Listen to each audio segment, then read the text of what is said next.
He said he never understood why I liked guys, until he let me show him.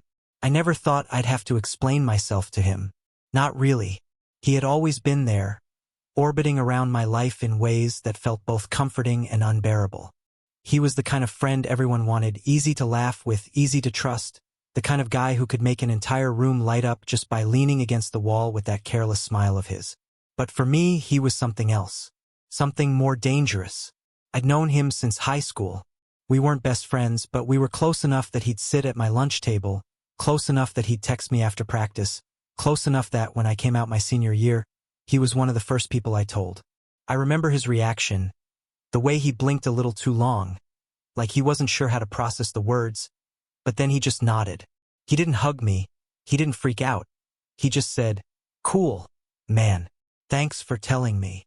At the time, I thought that was enough.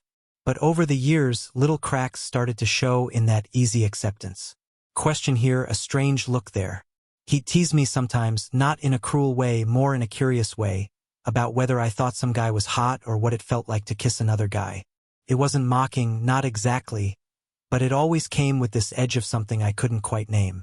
Then, one night, when we were both already in college but home for summer, he asked me the question that would change everything. We were in his car, parked on the empty street outside my house. The air smelled like cut grass and gasoline, and the radio hummed low, a song neither of us were really listening to. He drummed his fingers against the steering wheel, that restless energy rolling off him in waves. "Can I ask you something?" he said finally. I looked at him, trying to read the tension in his jaw. "Yeah, of course." He hesitated, then glanced at me like he was bracing for impact. I don't get it. Like, I don't get why you like guys. I'm not judging, I swear, but I can't wrap my head around it. What is it about? You know, us." The words lodged in my throat. I felt heat climb my neck, part embarrassment, part anger. He said it so casually, like he wasn't asking me to open the most private part of myself and lay it bare for him to dissect. I wanted to tell him to screw off, to tell him that I didn't owe him an explanation, that my heart wasn't a science experiment for him to study. But the way he looked at me, genuine, almost desperate, it broke something in me. So instead, I said softly, "It's not about guys. It's about connection. It's about wanting someone, feeling safe with someone, needing someone. And for me, that happens with men. That's all." He leaned back, staring through the windshield like he was trying to decode the night sky. For a moment, I thought that was it, that he'd nod, maybe apologize, and we'd go back to talking about sports or music or the movie we'd just seen. But then he said, "I don't think I'll ever get it, unless someone shows me." The words hung between us, heavy and electric. My stomach lurched. "Shows you?" I repeated, my voice breaking on the word. He turned to me then, and I swear the air in the car changed. His eyes were darker than I'd ever seen them, and there was something raw there, something I'd never been allowed to touch. "Yeah, I mean you could show me." My pulse roared in my ears. I didn't know if he was serious or if this was some cruel joke, some experiment he wanted to run for his own curiosity. Every instinct told me to protect myself, to laugh it off, to climb out of the car and never look back. But then his hand shifted on the console between us, just a little closer to mine. He wasn't touching me, not yet, but it was enough. Enough to make me realize that maybe, just maybe, he wasn't mocking me at all. My voice shook. "I don't want to do something you'll regret." His throat worked, his Adam's apple bobbing. Maybe regret's not the right word. Maybe it's something I need to understand. And the only way I'll understand is if I let you show me. I didn't breathe for what felt like an eternity. The boy I'd spent years silently aching for was asking me, begging me, in his own way, to bridge the impossible distance between us. And I was terrified. Terrified that this was a mistake. Terrified that he'd wake up tomorrow and hate me. Terrified that I was about to break my own heart in the cruelest way imaginable. But I was also more alive in that moment than I had ever been. So I nodded. Barely, but I nodded. And when his hand finally brushed against mine, I felt like the ground had split open beneath us and revealed a truth neither of us could ever unsee. The first touch was nothing. just the brush of his fingers against my skin. But it might as well have been an earthquake. Every nerve in my body lit up. Every ounce of restraint I'd been holding onto for years cracked open. I stared at our hands like they belonged to someone else. Like maybe if I didn't look at his face, I wouldn't have to deal with the tidal wave of emotion that came with it. But then his fingers curled, tentative, uncertain, around mine. "Like this?" he whispered, almost embarrassed by his own question. I swallowed hard. "Yeah," I said, my voice barely audible. "Like that." Silence filled the car, but it wasn't empty anymore. It was charged, trembling, like the universe was holding its breath with us. I could feel his pulse thrumming against my palm, quick and uneven, and I wondered if he realized how much that simple gesture meant to me. His eyes flicked toward me, then away. "It doesn't feel weird," he said finally. "I thought it would." "Why would it?" I asked, trying to steady my voice, though my heart was sprinting. "I don't know." He shrugged with one shoulder, still holding my hand. "Because it's you. Because you're a guy. Because I've never—" He trailed off, shaking his head. "But it doesn't. Feels good. Safer than I thought it would." That word safe cut right through me. "Because it's me," I said quietly. It wasn't a question, but he nodded anyway. And then, before I could think better of it, before I could stop myself, I asked, "Do you want me to show you more?" His hand tightened around mine just slightly. His breath caught, but he didn't pull away. Instead, he turned toward me fully, his eyes catching mine in the dim glow of the dashboard lights. "Yeah," he said, almost trembling. "I think I do." I'd imagined this moment 1,000 times in 1,000 different ways. Dreams, fantasies, late-night what-ifs, but none of those versions prepared me for the reality of it, for how fragile it felt, for how much I wanted to protect him even as I wanted to touch him. So I moved slowly, so slowly. I lifted my free hand, giving him time to flinch, to change his mind. But he didn't. His gaze tracked my every movement until my fingertips brushed his cheek. His skin was warm, softer than I expected, and when I cupped his face, he leaned into it like he'd been waiting his whole life for someone to hold him like that. "Still okay?" I asked, my voice shaking. He nodded, barely, his breath hitching. "Yeah, more than okay." And then I leaned in. Not fast, not reckless. Just close enough that I could feel the heat of his breath against mine.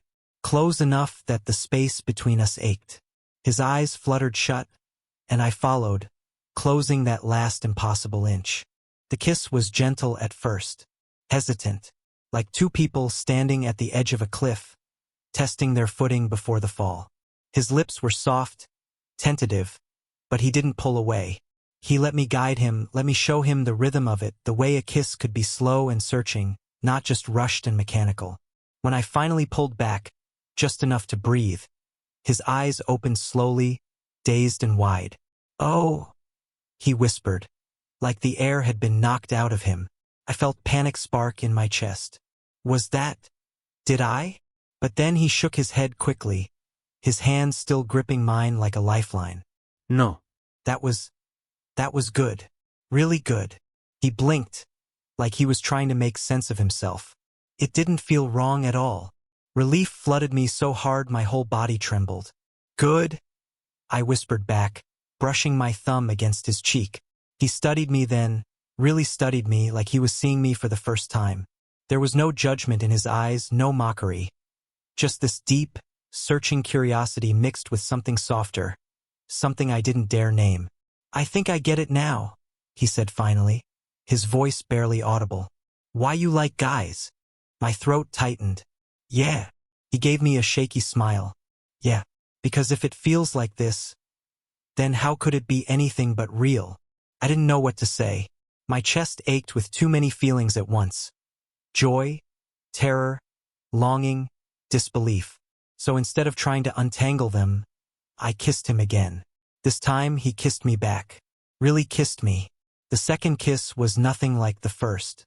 The first had been careful, testing, like he was dipping his toes into a pool he wasn't sure he wanted to swim in. But this one had weight. His lips pressed harder, his breath quicker. his hand finally moving from where it had clung to mine to rest against the back of my neck. It wasn't polished or practiced. It was messy, searching, almost desperate. And yet, it was the most beautiful thing I had ever felt. I melted into it, into him. For a moment, the years of restraint, of watching him from across rooms and pretending my feelings were something I could lock away, all fell apart. When he pulled back, his chest rose and fell like he'd just run a mile. His eyes were wide, almost frightened, but underneath that fear was something else, something wild and unspoken. I didn't think I'd... He paused, licking his lips like he was trying to taste me again. I didn't think I'd like it. My heart cracked at the vulnerability in his voice. And now, he exhaled shakily, looking down at his hands like he couldn't trust them anymore. Now I don't know what the hell to do with myself. I reached for him instinctively, my hand covering his where it fidgeted against the gearshift. You don't have to do anything. You don't have to decide anything right now. He shook his head, laughing once, but it wasn't a happy laugh. You don't get it. My whole life I've thought I was straight. I've hooked up with girls, I've dated girls, I've built this whole picture of who I thought I was. And then you... He looked up at me then, eyes blazing. Then you kiss me and suddenly none of that makes sense anymore. The weight of his words hit me like a punch. I wanted to apologize for confusing him, for shaking his foundation. But at the same time, a selfish part of me was screaming with joy, because it wasn't just me anymore. He felt it too. You don't have to have the answers tonight, I said softly. You don't even have to have them tomorrow. Just let yourself feel it. That's all I'm asking. He stared at me, his jaw tight, like he was holding back 1,000 words. And then, instead of speaking, he leaned in again. This time, he didn't hesitate. His hand slid into my hair, pulling me closer, his kiss rougher, hungrier. It wasn't graceful. His teeth grazed my lip, his nose bumped mine, but it was real. Real in a way that made my skin burn and my heart nearly tear itself out of my chest. When he finally tore himself away, he pressed his forehead against mine. His breath was warm and ragged between us. God, he muttered, why does this feel so good? Because it's supposed to, I whispered back. Because there's nothing wrong with it. His hand lingered in my hair, his thumb brushing the side of my face like he was memorizing me. I don't know what this means. For me. For us. I closed my eyes, swallowing against the ache in my throat. Neither do I. But right now it doesn't have to mean anything except this. You and me. Here. For a long time he didn't answer. Just sat there, forehead against mine, breathing me in. And for the first time in years I let myself hope, really hope, that maybe, just maybe, the boy I thought I could never have was already halfway mine. But then he pulled back. Just slightly. His eyes searched mine with something fragile, almost pleading. Can I stay with you tonight? He asked, his voice barely more than a whisper. My breath caught. Stay how? He swallowed hard. I don't know if I'm ready for more than this. But I don't want to be alone right now. I don't want to go home and pretend this didn't happen. I just want to be with you, close to you. Is that okay? A lump formed in my throat so tight I could barely speak. Yeah, I managed, my chest aching with something between joy and fear. Of course it's okay. So we left the car behind and walked, side by side, into the quiet dark of my house. My parents were asleep. The world was asleep. But in my room, with the door shut softly behind us, he climbed into my bed without a word, curling onto his side facing me. And when I slid in next to him, the warmth of his body seeping into mine, he reached for me, hesitant, trembling, and pulled me into his chest. Neither of us said anything. We didn't need to. The silence was loud enough, full of everything we weren't ready to say. That night, I fell asleep in his arms. And for the first time in years, I didn't dream of him because he was right there with me. I woke before the sun did.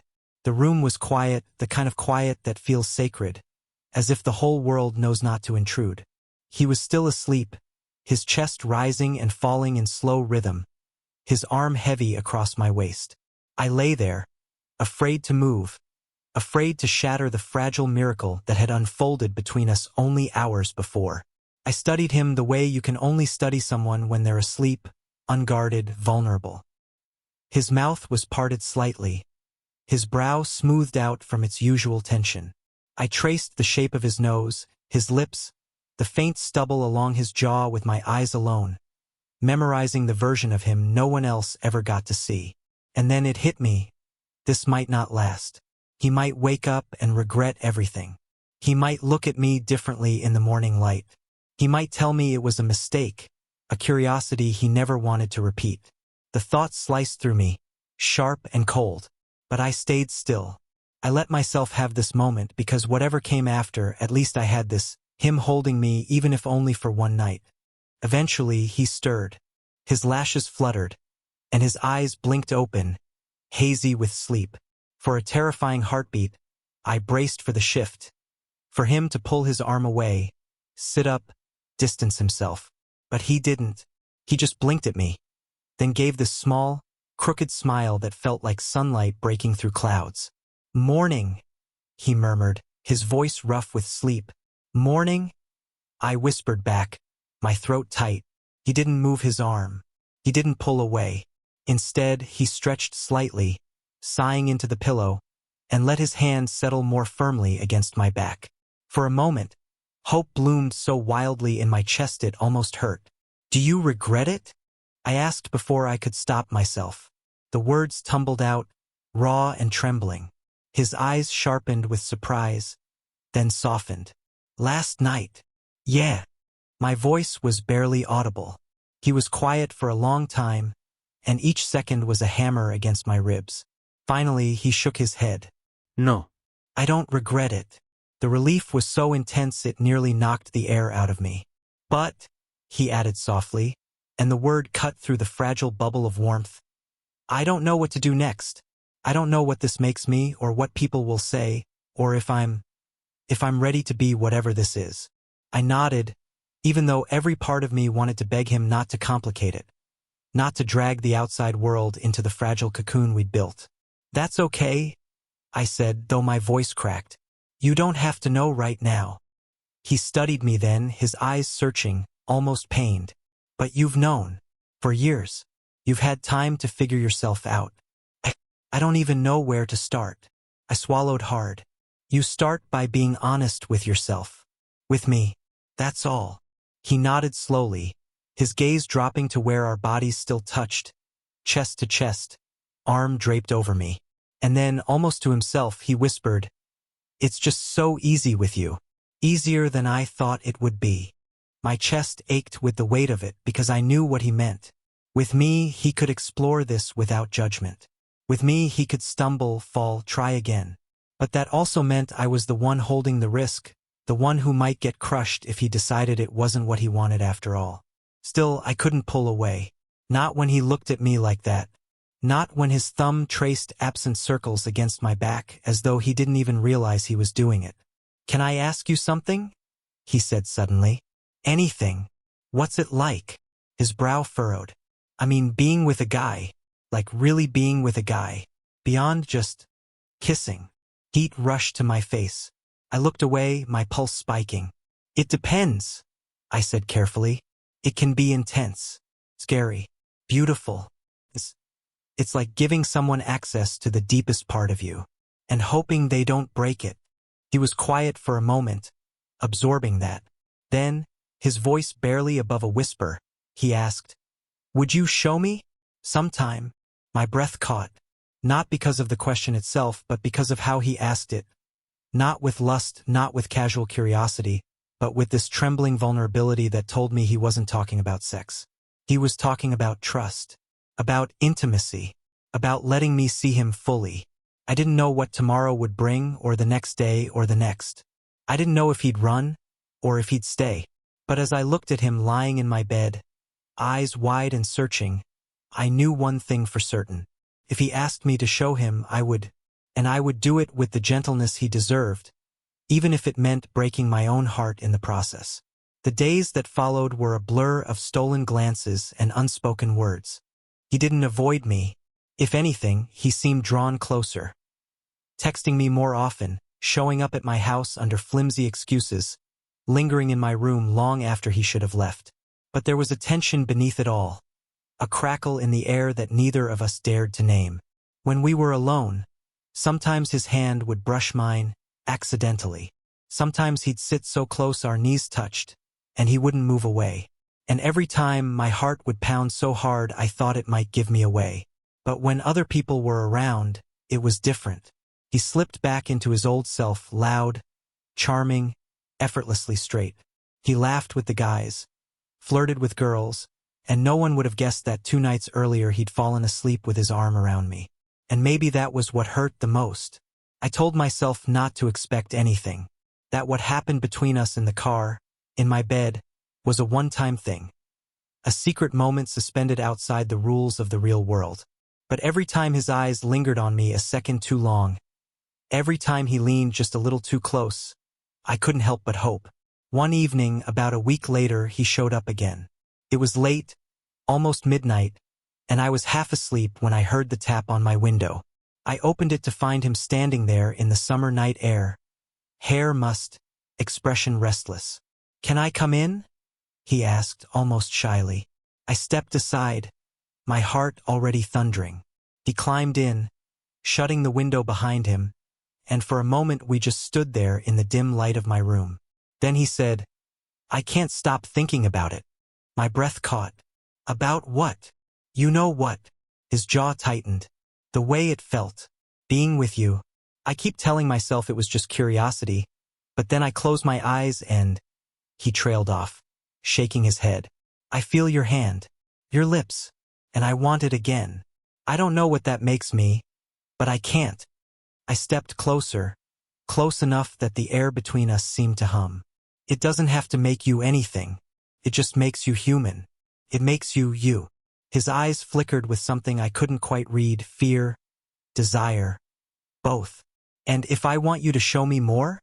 Every muscle in my body tensed. This was the moment I had dreamed about for years.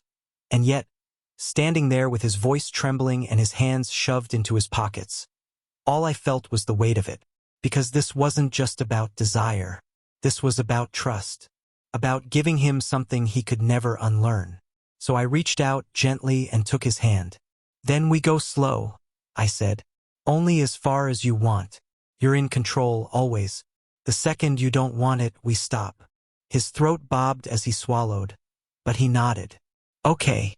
I led him to the bed, and we sat side by side, knees brushing. My hand was still wrapped around his, grounding us both. I started simple, my other hand lifting to brush through his hair, to trace the line of his jaw. He closed his eyes, leaning into the touch with a sigh that broke me open. "See," I whispered. "It's just this, being close, letting someone care for you." His eyes opened, dark and searching. "It feels safer than I thought." I smiled faintly. "Because you trust me." And then I kissed him, softly at first like before. But this time he didn't just follow my lead, he responded. His hand cupped my face, his lips pressing harder, more certain. It wasn't about testing anymore. It was about wanting. When we broke apart, his forehead resting against mine, he whispered, "I don't know what I'm doing, but I don't want to stop." I kissed the corner of his mouth, my chest aching. "Then don't." That night, we didn't go further than kissing and touching, but it felt like the most intimate thing I'd ever experienced. Because it wasn't just about physical closeness. It was about him letting me in, piece by trembling piece. And as he fell asleep beside me again, his hand tangled with mine, I realized something terrifying and beautiful. I wasn't just showing him what it meant to love a man. I was falling in love with him. The more time we spent together, the harder it became to pretend nothing was happening. Days blurred into nights, nights into mornings. He'd come over after practice, claiming he was too tired to drive home, and end up crashing in my bed. Sometimes we'd kiss until our lips were raw. Other times we wouldn't even touch. We'd just lie there, talking about everything and nothing, until sleep pulled us under. It was intoxicating, the way he made me feel both fragile and infinite at the same time. But it was also torture because in the daylight he slipped back into the version of himself everyone else knew. The straight boy, the ladies' man, the golden son. There were moments when I caught myself staring at him in public, aching to reach out, to claim him, to show the world that he was mine. Even though he wasn't.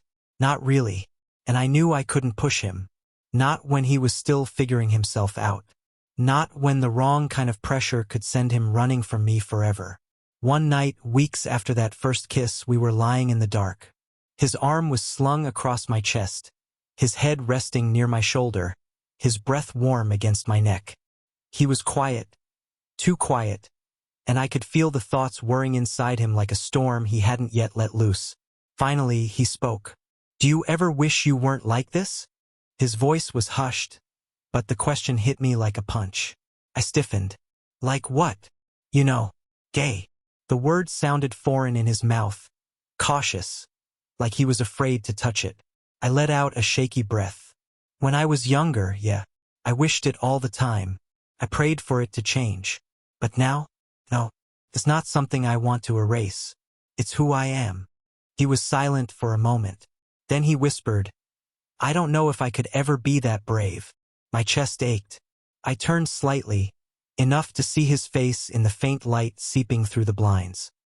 His eyes looked tired, conflicted, and I wanted so badly to take his pain away.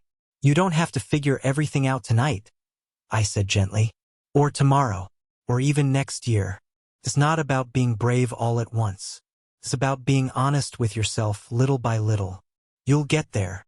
He stared at me like he wanted to believe me, but didn't know how. So I pressed a kiss to his temple and whispered, "For now, just let yourself feel what you feel. Don't fight it." His hand tightened on my chest, gripping the fabric of my shirt like he was holding on to me for dear life. "I don't know what this makes me," he admitted. I swallowed hard. "It makes you human. That's all." He was quiet again after that, and I thought maybe the conversation was over. But just as sleep was starting to tug at me, he whispered, "If I ever told anyone about this, they'd never look at me the same way again." I opened my eyes, my throat tightening. "You don't have to tell anyone until you're ready, or ever. This doesn't have to be anyone's business but ours." There was a long pause, and then he asked the question I'd been secretly dreading. "But what about you? Don't you want more than this? Don't you want someone who can actually be with you in the open?" The words hung heavy between us. Because the truth was, yes, I wanted more. I wanted him in every way a person could want someone. I wanted to hold his hand in daylight, to kiss him without fear, to tell the world he was mine. But I also knew I would take him in whatever way he could give himself to me. Even if it meant shadows and secrets. Even if it meant breaking my own heart a little each day. So I whispered the only thing I could. "Right now, I just want you. That's enough." I felt him relax against me, his breathing steadying as he drifted off. But I lay awake long after, staring at the ceiling, wondering how long enough could last before it shattered us both. The breaking point came quietly, like most things between us did. It was late September, the kind of night where the air hinted at fall but the heat of summer still lingered. We were at a party. Loud music. Too many people crammed into a living room that smelled of beer and sweat. He stuck close to me at first, but then drifted away, swallowed by a crowd of friends and strangers. I tried not to watch him, tried not to notice the way he laughed too loudly with a girl who touched his arm, the way his smile stretched wide and careless in a way it never did when we were alone. But I couldn't help it. The jealousy came sharp and fast, a blade twisting in my gut. I told myself I could handle this, that I could take him in pieces, in shadows, in secret moments that no one else would ever see. But standing there, clutching a cup of warm beer I didn't even want, I realized how much it hurt to watch him live two lives, and how much it hurt that, in one of those lives, I didn't exist at all. I left the party without saying goodbye. I thought maybe he wouldn't notice, that he'd be too wrapped up in his performance to care. But half an hour later, there was a knock at my door. When I opened it, he was standing there, breathless, his hair mussed from the night air. "Why'd you leave?" he asked, his voice low and urgent. I swallowed hard, stepping aside to let him in. I didn't feel like being there anymore. He closed the door behind him, leaning back against it like he needed the support. You're lying. My chest tightened.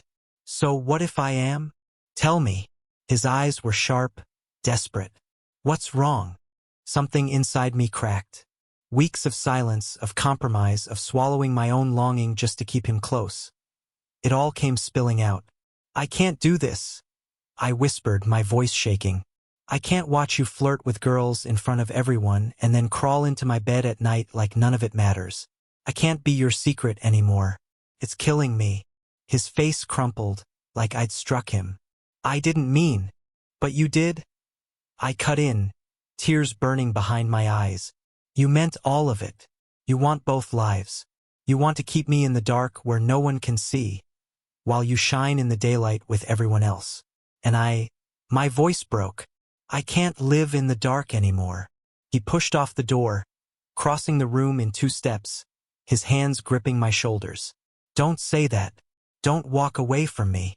Then what do you want from me? I demanded, my chest heaving. Tell me, because I can't keep guessing. I can't keep being half of something that should be whole. He stared at me, his jaw tight, eyes wet with something he was too proud to let fall. I want you, more than I've ever wanted anything. But I don't know how to be what you need me to be. My heart ached at the honesty in his voice. I believed him, I always had. But belief wasn't enough anymore. Then figure it out, I said softly, stepping back out of his grip. Because I can't keep giving you all of me when you're too scared to give me anything real in return. The silence that followed was unbearable. His chest rose and fell like he'd just run a marathon. My hands shook at my sides.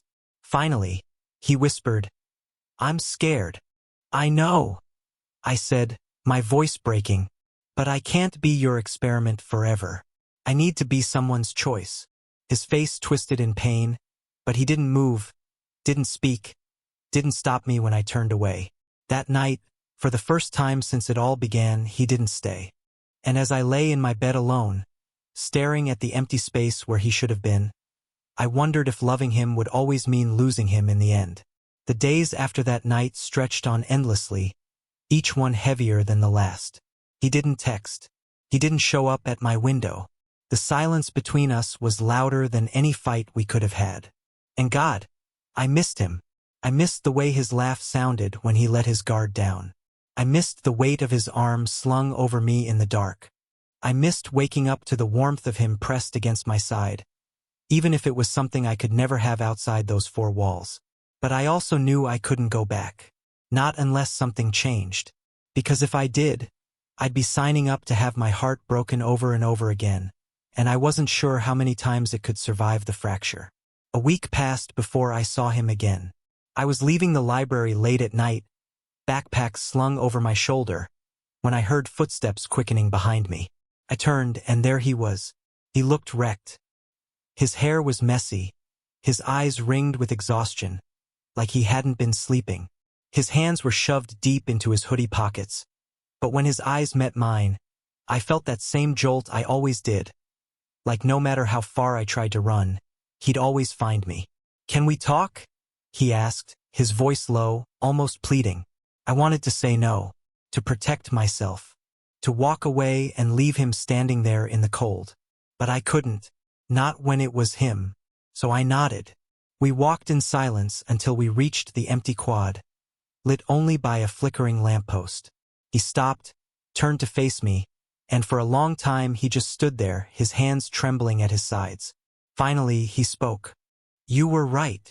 His voice cracked. I've been selfish. I wanted you in the dark because it was easy, because it didn't risk anything. But when you left that night, when I went home and climbed into bed alone, he broke off, shaking his head. I realized something. It wasn't just that I missed you. It was that I couldn't breathe without you. My chest tightened. Don't say things like that if you don't mean them. I mean them, he said fiercely, stepping closer.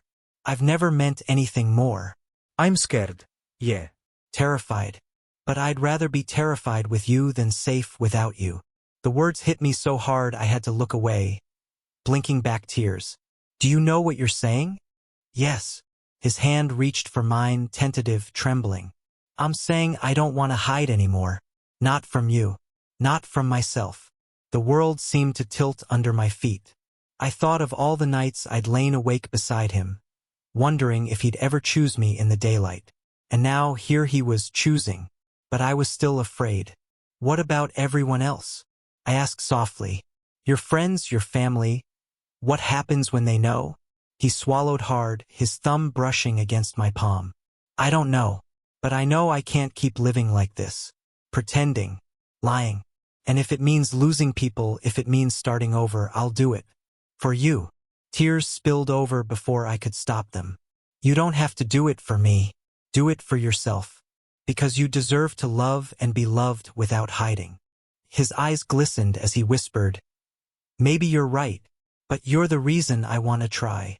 And then, under the flickering light of that lamppost, he kissed me. Not like before.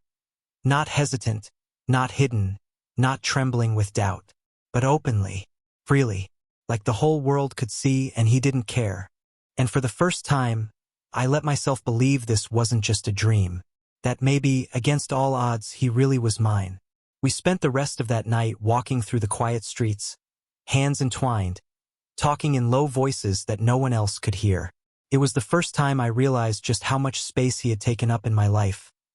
Not just my bed, not just my thoughts, but my heart itself. Every laugh, every touch, every stolen glance from him had become part of me. And now, finally, I was allowed to give him the same piece of myself in return. The next morning, we sat on my bed in the soft glow of sunrise, coffee in hand, shoulders brushing. He smiled at me in a way that made my chest ache, that made all the months of secrecy and longing feel worth it. I still can't believe we're here, he said, voice quiet, almost afraid to shatter the fragile happiness between us. Here? I asked. Here. Together. Openly. Like this. I reached out, brushing a strand of hair from his forehead. It's been here all along. You just needed to see it, to feel it, to let yourself be a part of it. He laughed softly, shaking his head. I guess I finally understand why you like guys. I smiled, leaning against him. Yeah. Yeah. He kissed the top of my head. Because it feels like this. Safe. Real. Messy but real. And I want it. All of it. With you. For the first time, I didn't feel the need to explain anything. No boundaries, no hesitations. Just us. Just this. Over the following weeks, he slowly began to let the world in. Small things at first. A hand held in the cafeteria. A lingering touch in the hallway. Each step was a victory. Each smile a promise. And with every step, I felt the walls around him slowly crumble, revealing the boy I had always known, and now could finally love without fear. We stumbled, of course.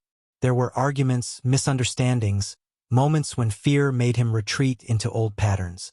But every time he came back, every time he let me in again. And in those moments, I realized that love wasn't just about the easy days. It was about the willingness to keep coming back, to keep choosing each other even when the world seemed determined to keep us apart. One night, weeks later, we lay in bed together again. He traced shapes on my arm with his fingertips, eyes half closed, content. You know, he murmured, I never thought I'd feel this way. About a guy. About you. I thought I'd be lost forever. I smiled, kissing his shoulder gently. You were just waiting for someone to show you. He laughed softly, a sound full of relief and wonder. I guess I found him. And I found you, I whispered back. We fell asleep like that, tangled together, no secrets, no hesitation, no pretending. For the first time, the world didn't matter. The past didn't matter. Only us. And in that moment, I knew that everything we had been through, the fear, the longing, the heartbreak, had led us here, to each other, whole, open, and finally free to love without hiding.